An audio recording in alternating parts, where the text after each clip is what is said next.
All right, we're going to go ahead and get started. So thank you everyone for joining our webinar today, Resourcing Strategies for Modern Marketing Teams. My name is Amanda Brief. I'm the Senior Event Marketing Manager here at Right Side Up, and I'm going to be your moderator for today. Before we get started, I just wanted to quickly share a little bit about Right Side Up. So we have expertise across all marketing functions, including performance, lifecycle, SEO, social, analytics, and creative, just to name a few. By designing the right strategies and deploying the right talent, from freelancers to fractional leaders to FTEs to custom-built agency teams, we really empower companies of all stages and sizes to help them grow. But enough about Right Side Up. Let's go ahead and introduce today's speakers.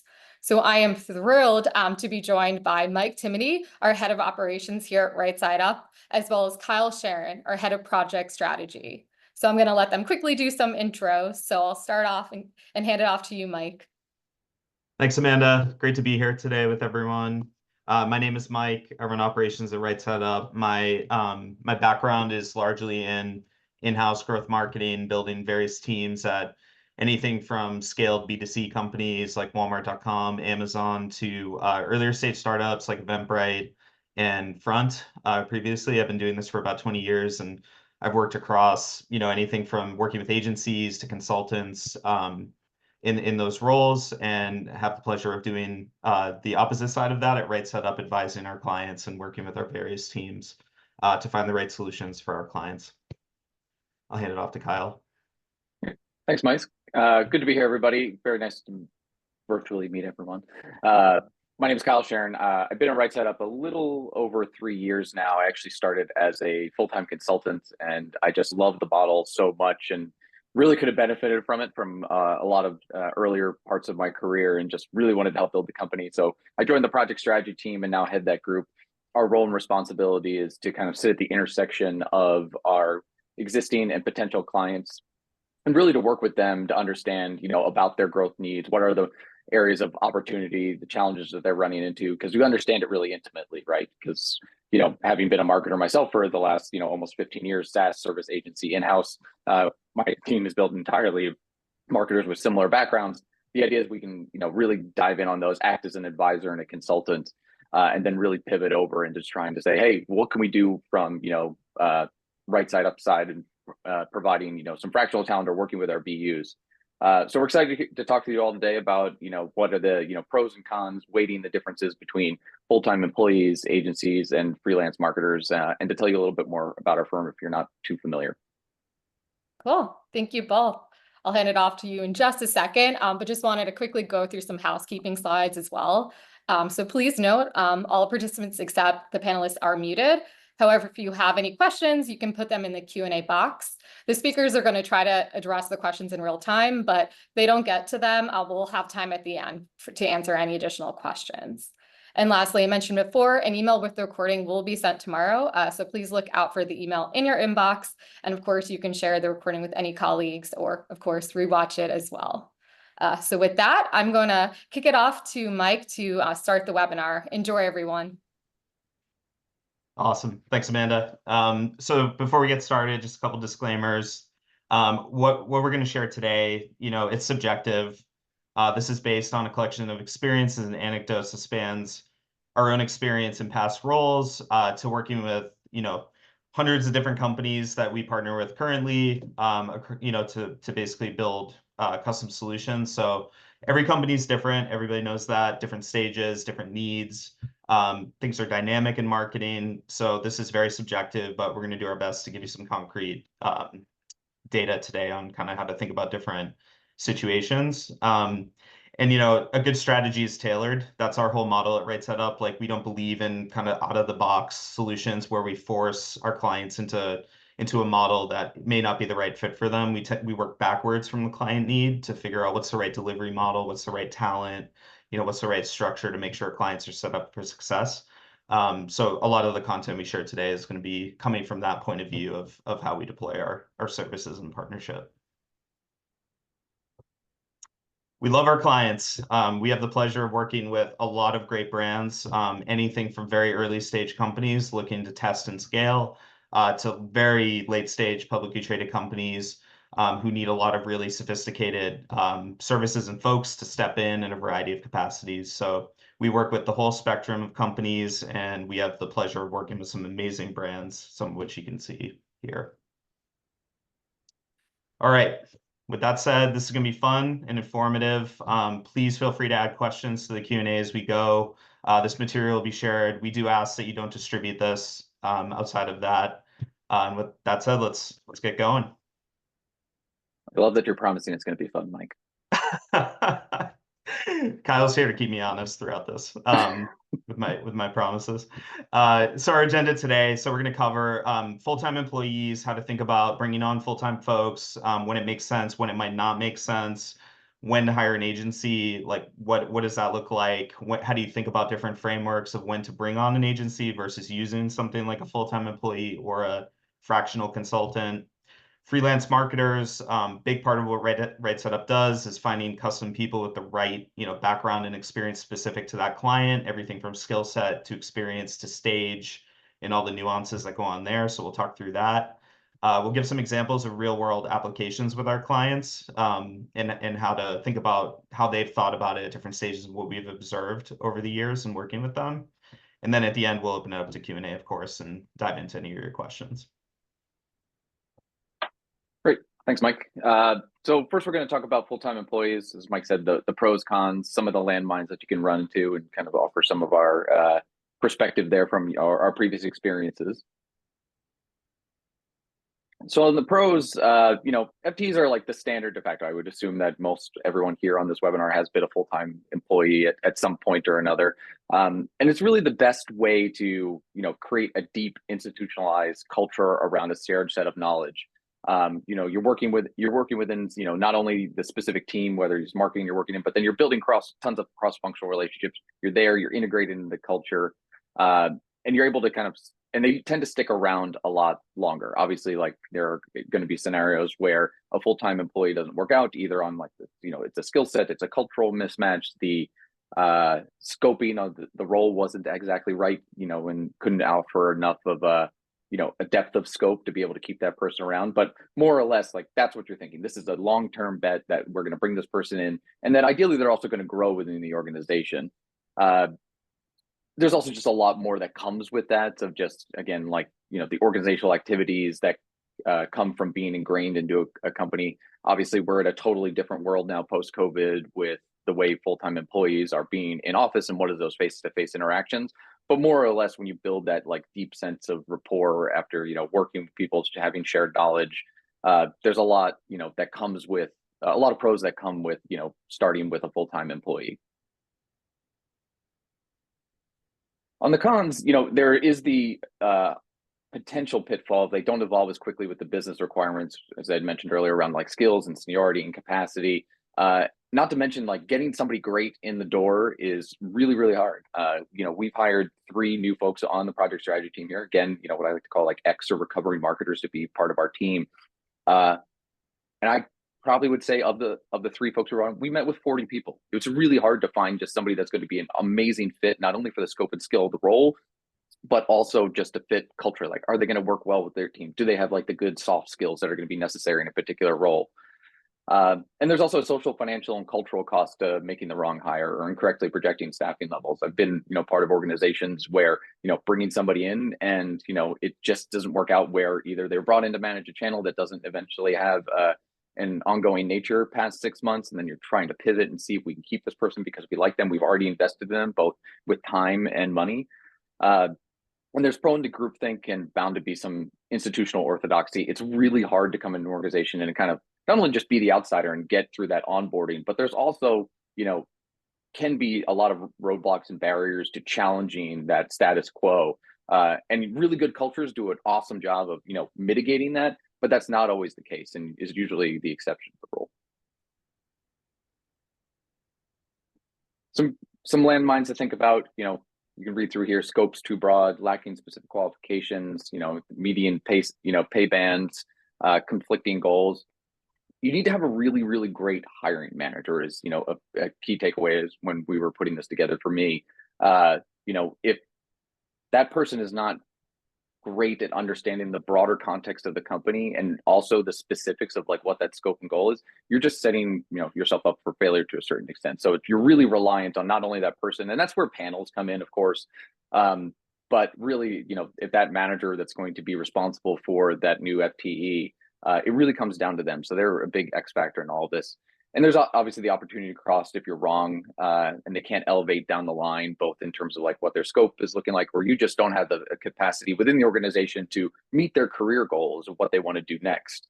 That can also just be a recipe for churn. All right. So let's talk agencies. Agencies. Mike, sorry, Oh. I meant to ask you, do you have any thoughts on FTE that I left out? We want to make this conversational fun, right?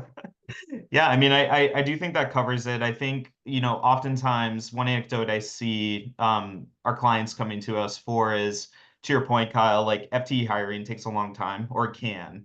And oftentimes when needs arise, there's a lot of urgency to get momentum quickly, especially, you know, working in Yeah. startups at, you know, a variety of stages, and the ability to quickly pull in someone to start building momentum against various efforts that might be an immediate short-term priority is, you know, a use case where maybe an FTE isn't the right answer, but over time, parallel pathing the two, of bringing on a consultant to get that short-term momentum, and then hiring someone, you know, to kind of take on the scope of work as it kind of solidifies and becomes more of a long-term need to kind of accomplish both outcomes, is what I would add on that context.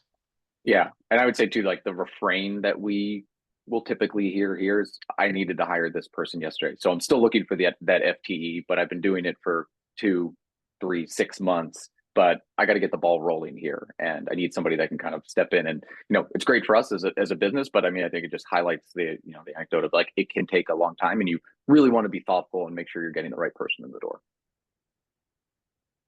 Absolutely. Yep. All right, so moving on to agencies, you know, historically in the last few years, one of the dynamics we've seen is the growth of the fractional talent world, and agencies historically have been kind of a counter solution to full-time hiring, especially if you go back, you know, 5 to 10 years in time. So I want to kind of dig into what are the pros and cons of the agency model, which we do at Right Set Up. There is definitely a use case for agencies, when to hire them and how to kind of set them up for success, given they are kind of on the other side of a wall usually, with the way that they operate and not internal to the company.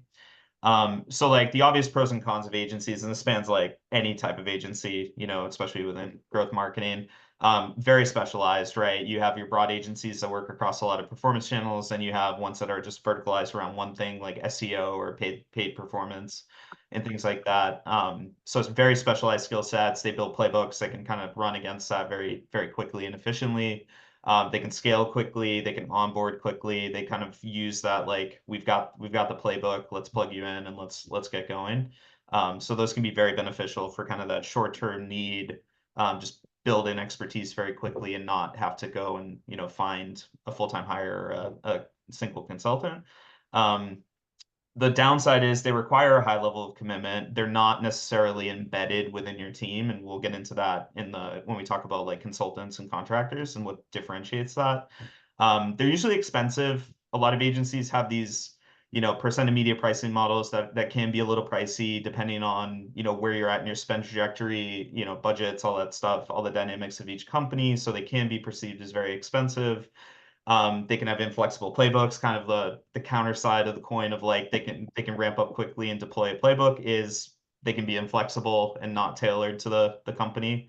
And they're very margin sensitive in the way that they work. They're balancing, you know, full-time teams and needing to deploy people, you know, in various capacities. Sometimes a downside of an agency we've seen in the past, in past lives I've lived it in past companies, is they have someone on staff who they need to deploy to a new client. They may not be the best fit for that client. They may not have the experience that client needs, but because of their own financial margin pressure, they need to put someone on that, and that can lead to a bad client experience. And a lot of what we do at Right Setup in every facet of our delivery model, whether it's an agency solution or not, is not doing that and really making sure that we're deploying the best person still with the right flexibility. So we can talk more about that as we go.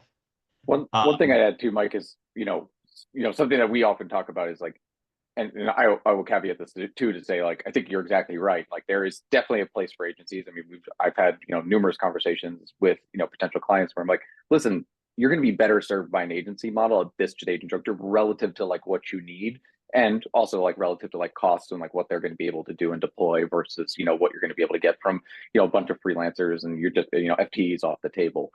But I will say, the inherent nature of the way that most agencies operate on a percentage of spend model, it is just, you got to imagine, it's just incredibly hard to act as a fiduciary to a business when they do better when you spend more.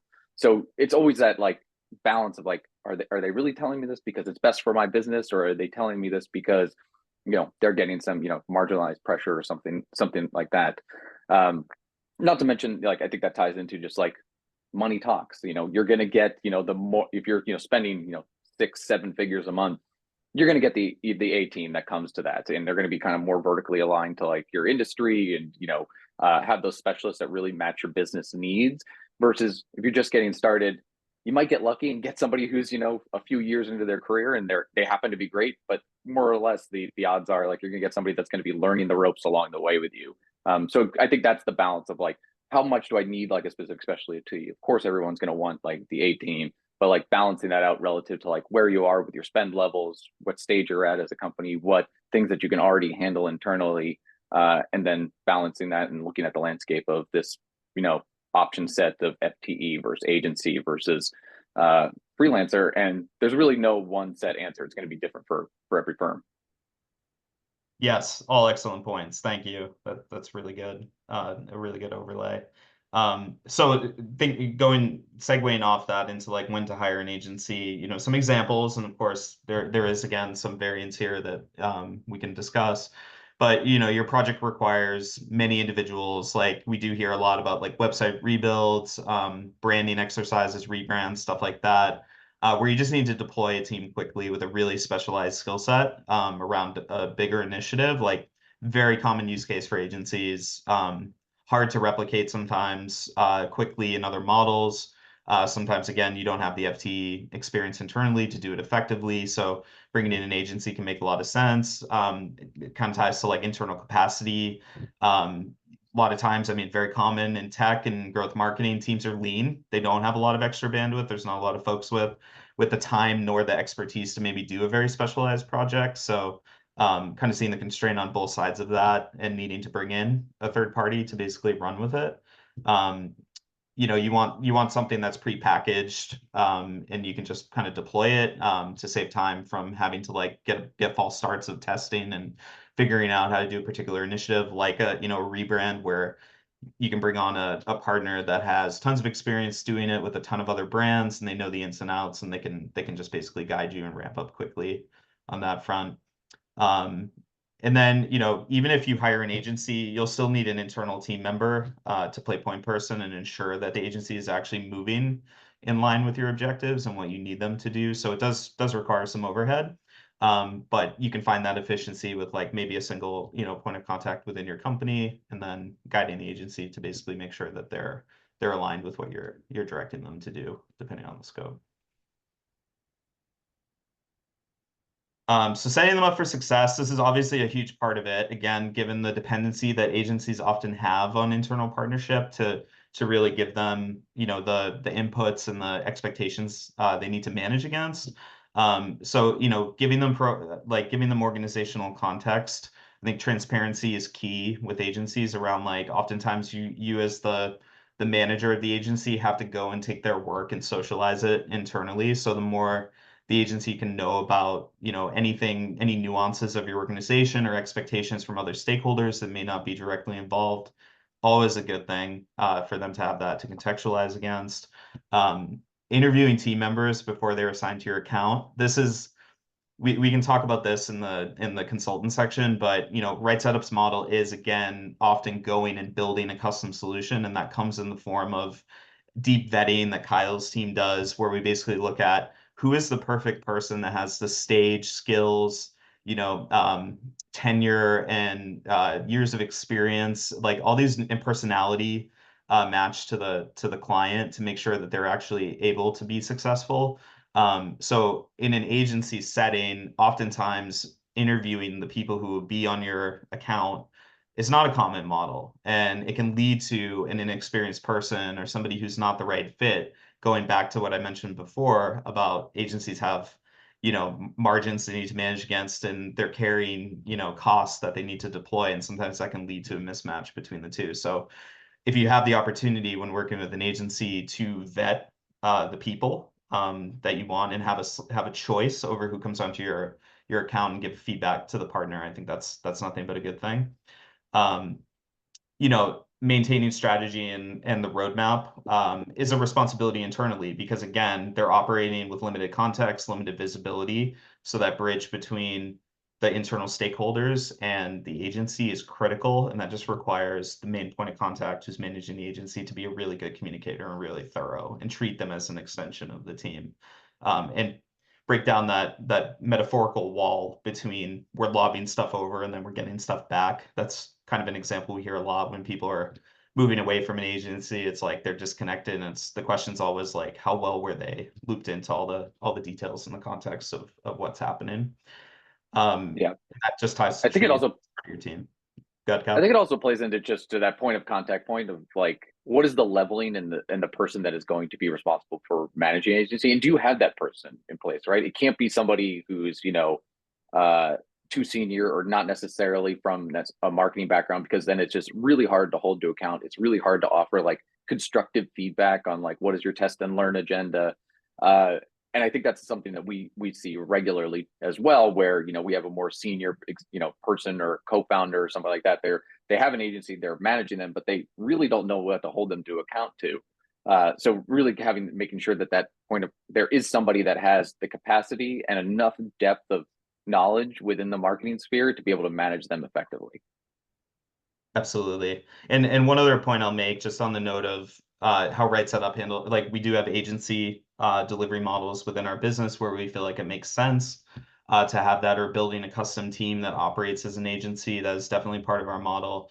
And again, we look for, even in places where it's a more traditional agency model, we look for people who are the right fit for that client. And then also as part of our onboarding and part of our ongoing dialogue, push to be included in more internal dialogue and context from our partners and our clients, and really try not to have any barrier between what we know about what's going on internally, and build those strong partnerships with our stakeholders. So we are trying to work around the traditional downfalls of an agency where they can fall flat, and really make an intentional effort to do that. All right, now a little bit more in our sphere directly. Freelancers. So pros and cons here: when to hire, how to think about setting them up for success. Really, I think the pros around freelancing consultants is it's the preeminent way to be flexible. You're getting deep subject matter expertise in a particular area, and this could be because you're unsure about the longevity of a particular channel to be part of your evergreen mix, or hey, we're thinking we need a full-time hire in the growth side to lead everything that we're doing, manage the agency, whatever the scope is. But we're not really sure if we want to make that bet to do a six-figure salary to pull somebody in to be able to do that. So be able to try them before you buy, whether even if it's not that direct person, although there's plenty of opportunity to like convert freelancers, consultants into FTEs. It's a really good way to just try all that out, like whether it be about the position or whether it be about a specific objective or a channel. The flexibility of scaling the hours up and down, I think that's somewhat unique to right side ups model, and that we just offer that ability to just pay for the hours that you use versus like being a set retainer. But some others in the space will just offer that, and you really get a fresh, unbiased perspective. Someone's coming in cold, of course you're going to want to indoctrinate them and what where you've been, where you'd like to go, what the company is about, what do you stand for.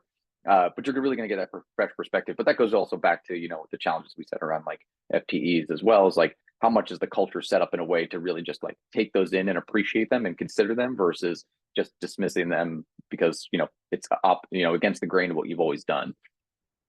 And it can also just span the gamut too, of like going from a real strategic advisor, like we just need another person to like talk to and bounce our ideas off of, like getting again that fresh unbiased perspective, all the way down to that like skilled tactical SME, like bringing in somebody, it's really hard, I think, unless you're, a medium to large size organization, to bring in somebody that's like fully focused on SEO, but like getting a consultant freelancer in to be able to kind of do that on, an iterative basis based on, your site development is a great way to kind of just ensure that like you're setting your business up for success for organic growth. On the con side, it's hard to find the right fit at the right time. I think some teams can be challenged with pivoting their marketing or HR team over to searching for consultants, and how to think about that differently than you would an FTE search. They tend to be a little bit more less committed to the mission. Obviously, there's always the opportunity to like really pull people in and make them an ingrained part of your organization, but they more or less come in and like, I have a goal and objective based on the scope of what I'm here for. It could be challenging to succeed in very senior or cross-functional roles.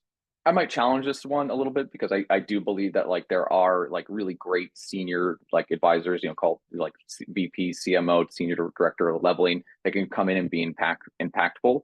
But I will agree, wholly on like the cross-functional part, because again, like when you're on a fractional basis and you have a set of hours and you want to pay for the hours you use, it's really hard to like make them as much of a shared resource that they can go and work with your finance or your e-com teams more ingrained, versus just being solely focused on what the scope is within marketing.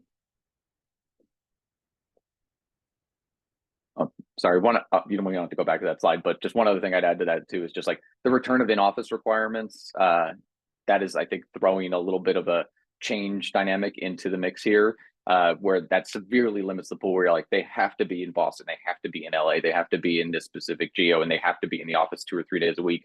I think then it becomes a little bit harder, especially if somebody's full-time freelancing or consulting. That gets a little bit more tough. Bunch of different use cases here. I think we've covered some of them through our discussion thus far, but it's a part-time need, short-term or temporary support. So when I think of that, I think like parental leave, sabbaticals. Somebody left unexpectedly, you're going to hire an FTE, but we pull somebody in on just an interim basis. Testing unproven need. I'd say this is a sizable portion of like what we see. Hey, we're thinking about spinning up podcasts. We don't even know where to start. Do we go with an agency? Do we try and think about doing this in-house? How do we even think about doing this in-house? But it's a really great way to just come in, be flexible, understand the impact of the channel, ideally on an incrementality basis, and then make the bets and assumptions from there. Like, okay, how do we think about resourcing for this for the longer term if it becomes part of your evergreen mix?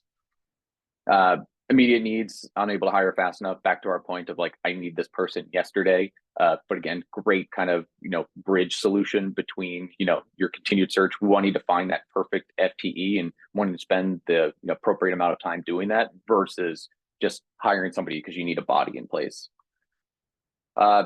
This tied back to my point at the opening of the slide of just recruiting challenges due to location, industry. It's again just it can be very tough to find that FTE or to find an agency solution that really matches like your industry. This is a great way to just really find somebody that has all the expertise that you need in a particular scope, function, industry, but get a fraction of their time for it. And then how do you adjust your level of support to pay for what you use versus a value-based retainer or percentage of spend?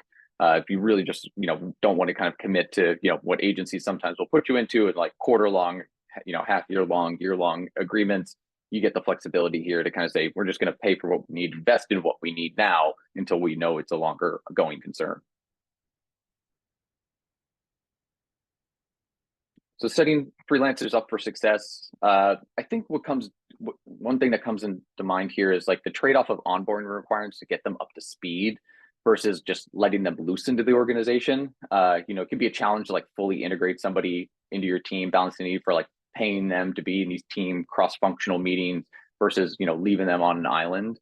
But it is worth the investment to do that. I'm not saying for an example here, like when we're building somebody into the project strategy team, they're really not fully up to speed for probably closer to 3 months. And so like, that's a heavy investment, but that's an FTE, right? So but how do you mirror that in some similar way when you're bringing on freelancers to ensure that they have the context of the organization, but you're not necessarily having to put all these controls in place to, manage every little nuance. You want them to be able to kind of go leverage their expertise in a way that's going to be impactful to your business, but set the right context for them around that so that they can operate independently.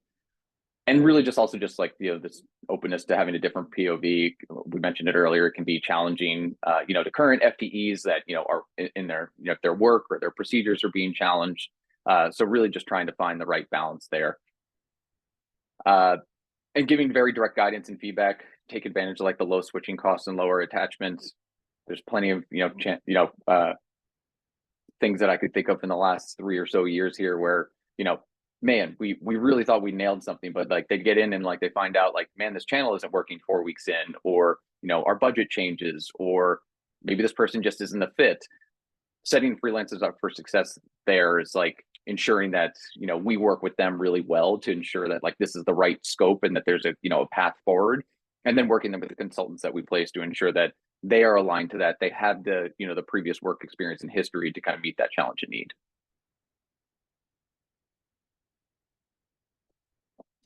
So I think everyone has seen this. Flexible remote work has been on the rise for, some time, but really accelerated in the last four years or so. Standards very quickly shift to not only accept, but to embrace external workforces, just to be more nimble and more specialized.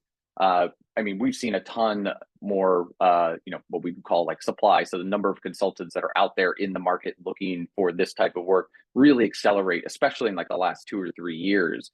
So it's really becoming a model where not only are, marketers deciding that this is the path for them, but there's a ton of demand out there too that we're only starting to just see accelerate as like the macroeconomics of the environment start to change.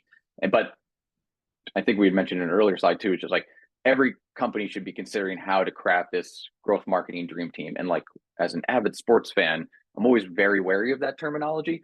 But in this context, I truly agree with it, where there is the opportunity to say, it's not one solution. It's a variety of solutions across agencies, FTEs, and freelancers that are really going to allow you to kind of accelerate your growth instead of feeling like you're waiting for these inflection points where you can afford the agency that you want, or there's a large enough scope to pull in an FTE. So we would define that like dream team, to my point just now, of like staffing that dynamically evolves to the skills, seniority, capacity in response to the business needs that dictated by company strategy and feedback from the market. That last one, is the biggest, variable in terms of change. So, really just understanding what are the key things that like are the foundation to what our marketing practices are. How do we support that through FTE and agencies as well, and or agencies, I should say. And then where are the opportunities that we can fill in with freelance support to be able to kind of really accelerate what we're trying to do as a firm and really learn along the way, capture more market share, whatever your goals are. And just really, again, creating a recipe of those different resources to, meet whatever your company goals and initiatives are. Anything else you'd add on freelancing, Mike? No, I think you covered most of the main points. I think we're good. Great. Moving on, it's poll time. All right, so first question. In the next 6 months, I'm thinking of hiring the following: marketing agency, freelance marketer, marketing FTE, not sure, none of the above.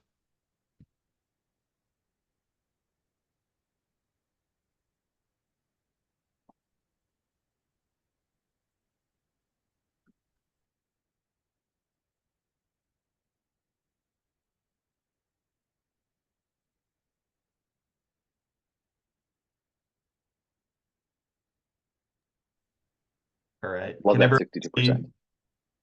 Everyone can see the results? Yep.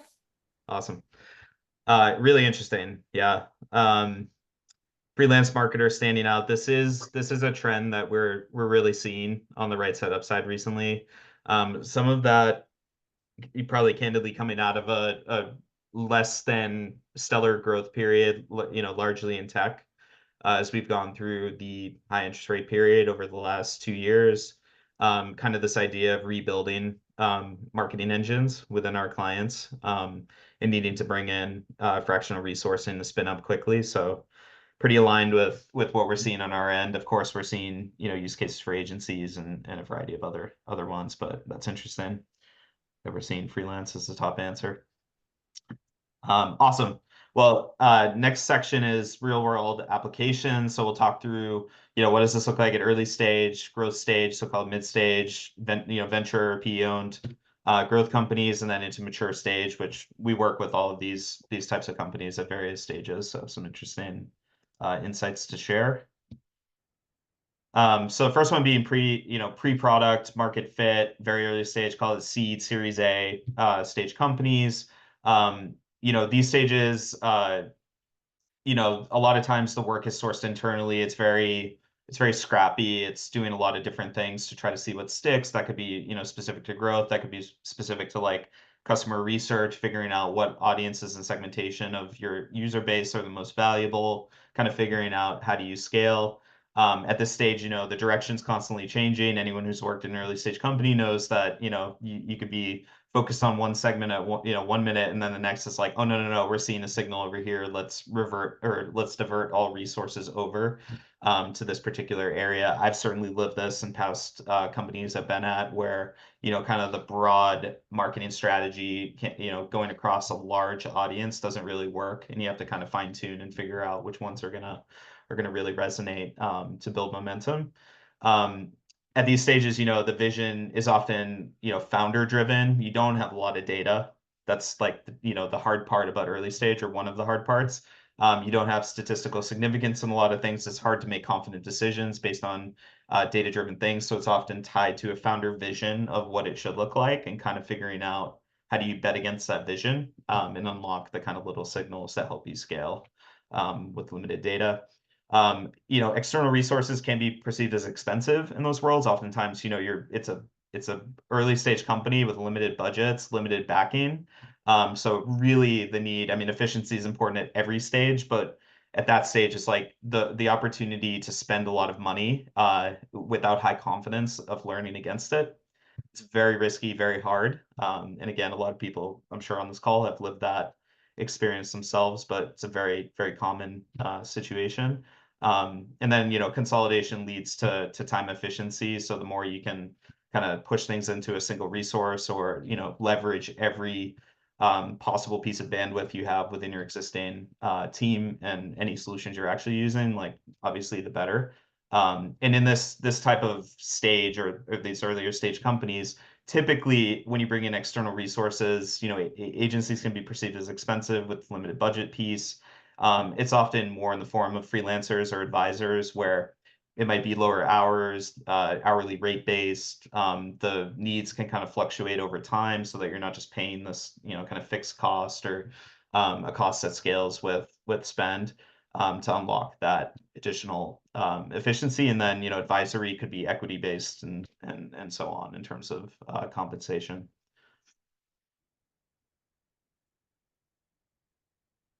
Go to the next slide.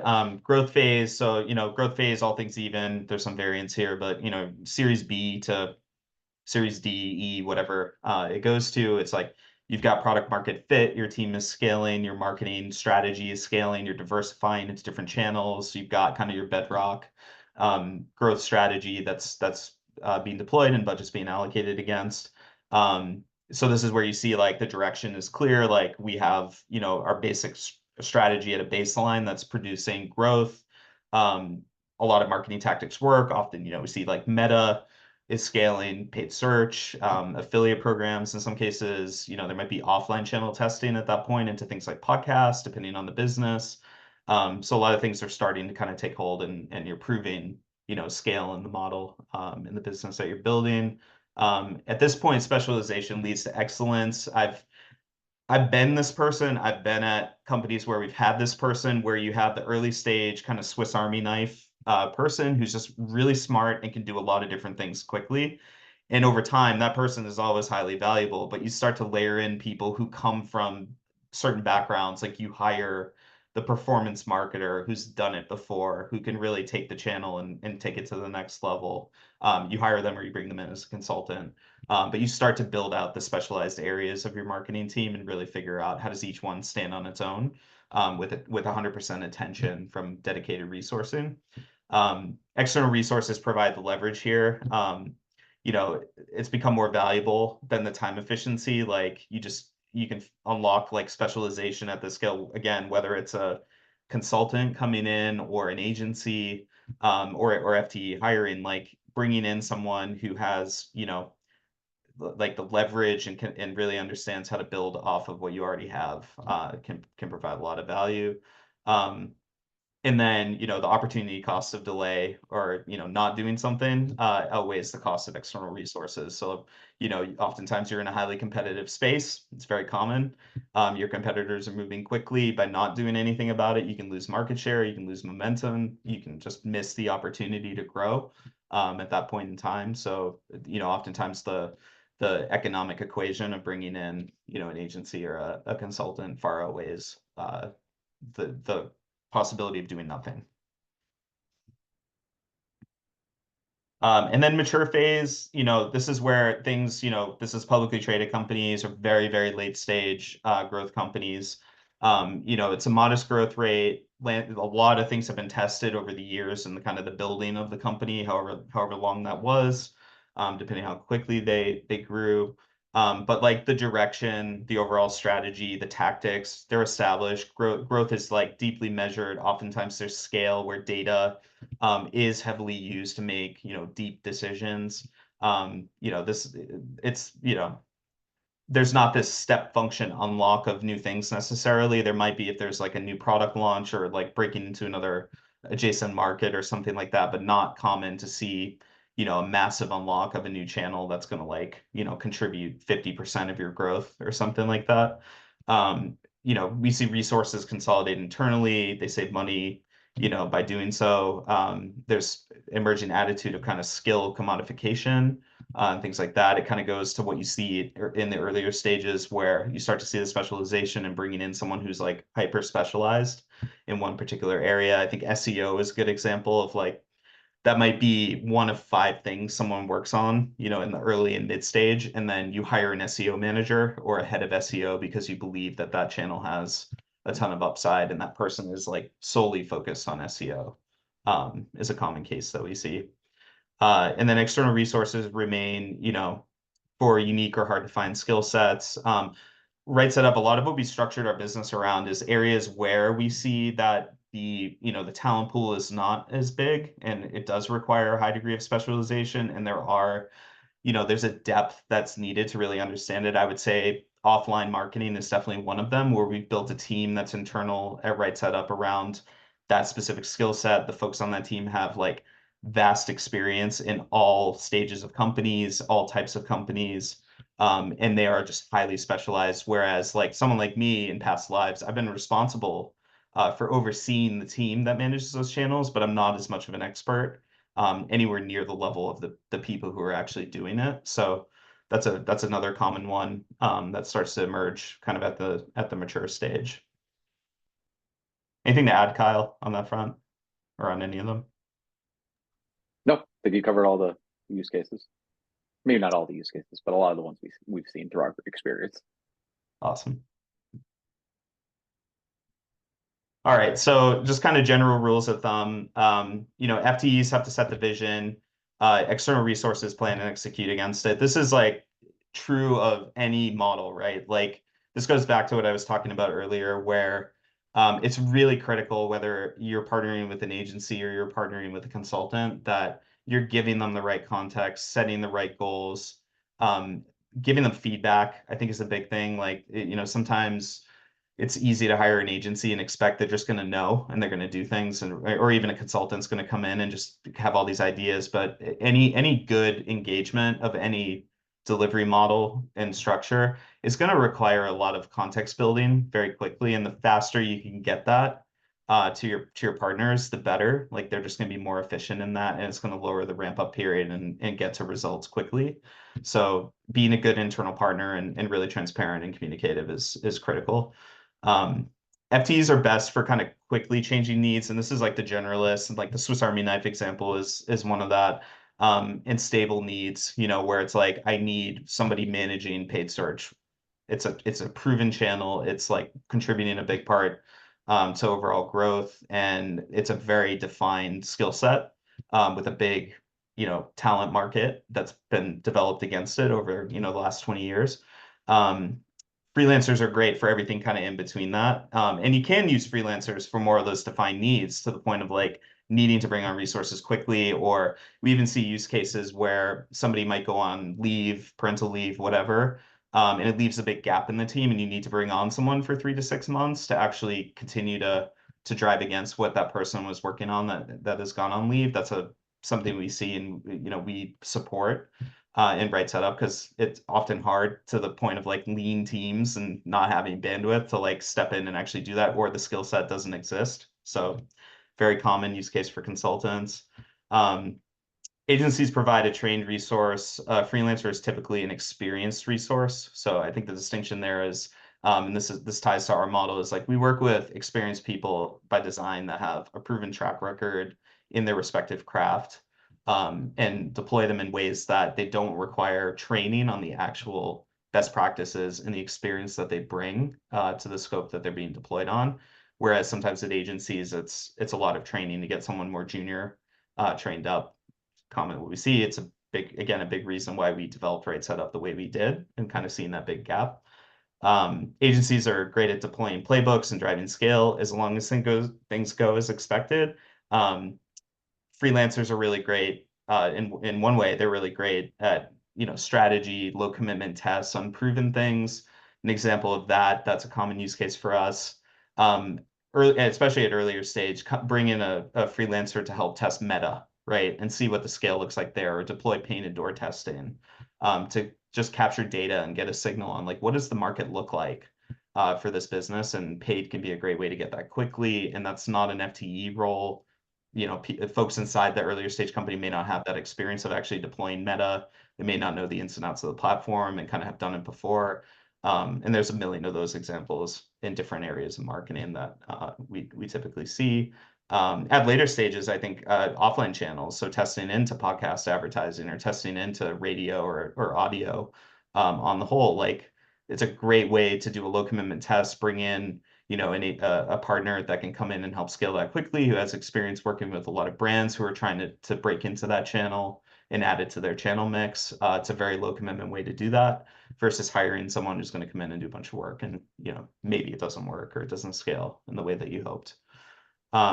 Agencies offer the fastest talent solution, and freelancers can often offer higher quality by the nature of them being custom and a fit for the specific client needs, which we covered earlier. Anything there, Kyle? No, I have some thoughts, but I'll build in as I walk through here. Cool. Great. So turning over just to kind of build upon what we talked about and kind of where Right Setup is plugged in. I think we covered most of the areas, but we'll throw in a couple more here. So as we said, like growth strategy is not meant to be it's all FTEs, or it's we only have agencies that are managed by a single in-house person. It's meant to be a comprehensive strategy, but at the core of it is those full-time folks within a team that really just that build the foundation, and then supplementing that need for support through agencies and individual consultants and advisors. Creating a model like this really allows the organization to evolve quickly towards their centralized growth strategy. And I think to a point you had made a second ago, Mike, was like the idea of fractional talent too is meant to be. It's meant to be more of the in-house ethos, right? So obviously agencies are very external partners that you can try and build as much of a green partnership as you'd like.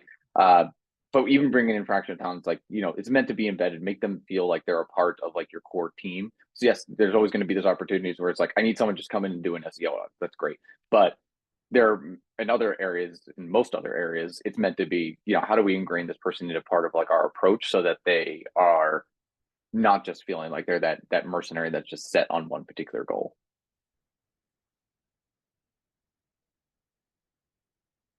So our core practice is this consultant marketplace model, as you can see, and here both on our site under our capability section, there's pretty much every remit and function within marketing that you could think of that we can cover, from associate manager leveling of tactical channel managers all the way up to CMOs, and really everything in between.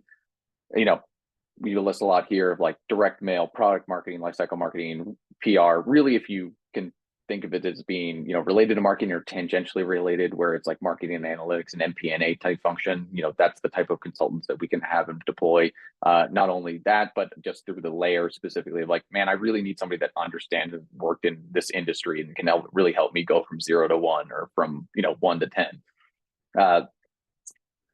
The fractional model too, again, it could be like go back one there. Like 5 hours a week, up to completely full time. We really meant to be an incredibly flexible model in the way that we deploy, consultants from our group, and really just allow you to pay for the ebbs and flows of the business and not do that on a fixed retainer basis. So everything's done on an hourly rate. And we pride ourselves on moving really quickly. So we say here at the bottom, like, typically deploy marketers in 5 to 7 business days. That means from the time like we're aligned on what the scope is, 5 to 7 business days later, we're coming back to you with our recommendation and saying, here's Mike, and here's why he's going to be awesome for this. And if I was sitting in your seat, this is the reasons why he's a great fit for this. We know here at the bottom, we can also be really, really, really quick if we need to be, but obviously, the more time that we have to like be able to focus on things and get it really right for you, I still think we move, historically fast, fast by, historical nature of, working with a staffing agency, for example. We also have some in-house agency teams. The reason that we've, deployed, or employed full-time resources in-house that right set up in these specialties is that we feel that there's not necessarily a industry or category to category type of playbook that goes into these. If you're going into the podcast, advertising channel, you just want to understand if it's going to be incremental to your current media mix. Man, it behooves you to kind of work with, a fractional model, whether through Right Side Up or us, because, they're really just going to be subject matter experts in that and really going to have the playbook to say, doesn't matter if you're selling insurance or toothbrushes, mattresses, insert CPG product here, this is the tactical way to deploy this. And we're going to do it over 3 months. And we're going to be able to tell you definitively at the end that it was incremental or it was not. True proof positive, true proof negative. Same applies to like the e-commerce side of things. So like that's, Walmart, Target, Instagram, or Instacart, the smaller, marketplaces of like Thrive and Chewy. Same thing there where, our strategy of deploying against it in a way that says, hey, it's not about how much marketing dollars you can shove in the channel. It's about how do we leverage those marketing dollars to drive organic, SEO results for your business. That way the flywheel of Amazon works. Similar thought and theories around, our affiliate marketing, influencer practice, and Right%, which is our B2B advertising arm. Custom agency team. So we've deployed these, over the last maybe year, 18 months or so. Really, in the examples that you see here through Yahoo and Ancient Nutrition, Cambly, what we've done is deployed a principal. So somebody that can really go in and act as the hub to the wheel of all the consultants that we're placing to manage various functional areas. And this is really a great resource for saying, an agency sounds great, but maybe I don't have one. Maybe I need something that's more specialized in my industry and category.